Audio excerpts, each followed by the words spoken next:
এখন আমি চিংড়ি মাছের দো পেঁয়াজি দেখাবো।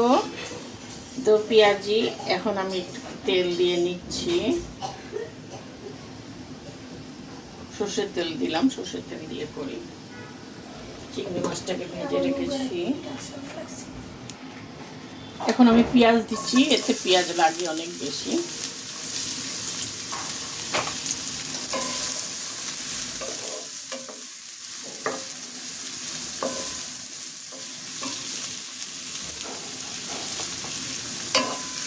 পেঁয়াজটা একটু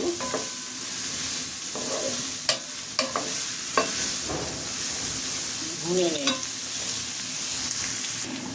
আমি এখন এর মধ্যে একটু আদা রসুনের পেস্ট দিচ্ছি। 1 চামচই দিব, বেশি দিব না। এটাকে দিয়েও আমি ভুনা করতে থাকি, এর গন্ধটা যাতে দূর হয়ে যায়।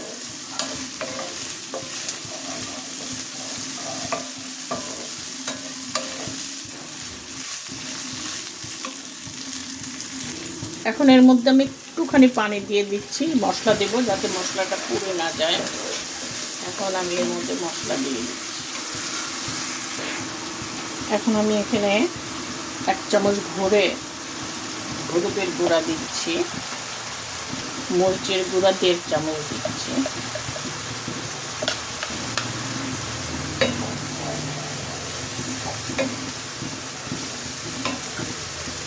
ধনের গুঁড়াও একটু বেশি করে 1 চামচের উপর ওভার করে দিচ্ছি।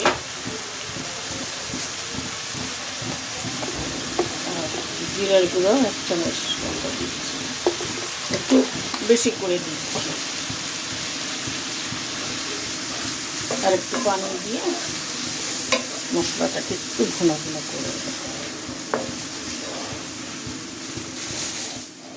একটু লবণ দিয়ে দিচ্ছি। এখন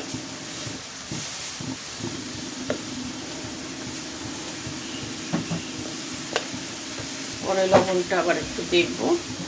এখন আমি মশলাটাকে একটু ঘন ঘন করে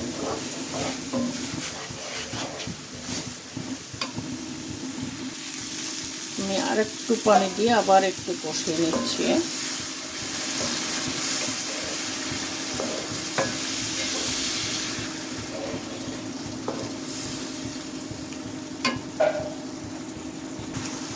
আমি এখন এখানে হালকা চিনি দিচ্ছি, অল্প 1/2 চামচের মতো চিনি।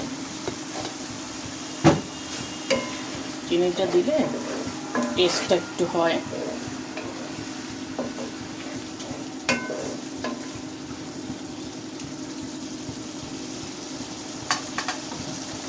এখন আমি মাছটা এর মধ্যে দিয়ে দিচ্ছি।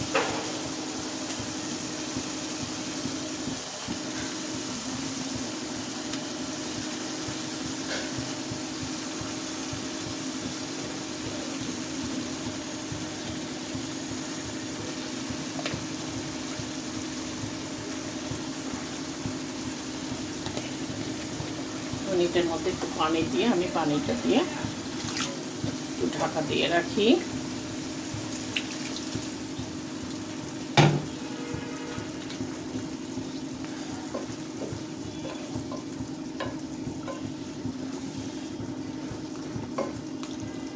চিংড়ি মাছটা ভাজার সময়ই তো সিদ্ধ হয়ে গেছে, তারপরেও একটু পানি দিয়ে আমি একটু ঢাকা দিয়ে রাখি। আমি এখন কটা কাঁচামরিচ এর মধ্যে দিয়ে দিচ্ছি। একটু ফুটুক, একটু পরে আমি একটু উল্টে দেব। এখন আমি এটাকে একটু উল্টে দিচ্ছি, এটা করে একটু উল্টে দিচ্ছি এক পাশে।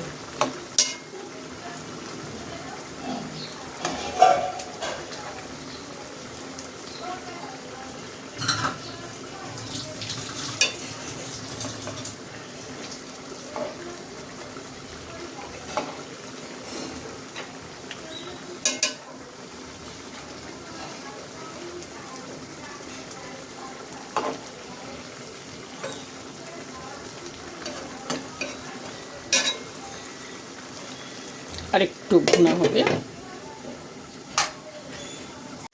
মাছটা প্রায় ভুনা ভুনা হয়ে গেছে। এখন আমি আর উল্টাবো না, এখন আমি কিছু ধনেপাতা কুচি এর মধ্যে দিয়ে দিচ্ছি।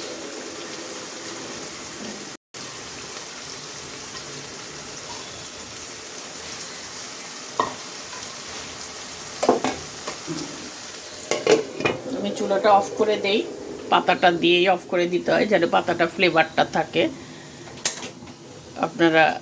আমি মাহমুদা ব্লগস থেকে আপনাদের দেখালাম চিংড়ি মাছের দো পেঁয়াজা। আপনারা পছন্দ হলে লাইক দিন, শেয়ার করেন। আল্লাহ হাফেজ।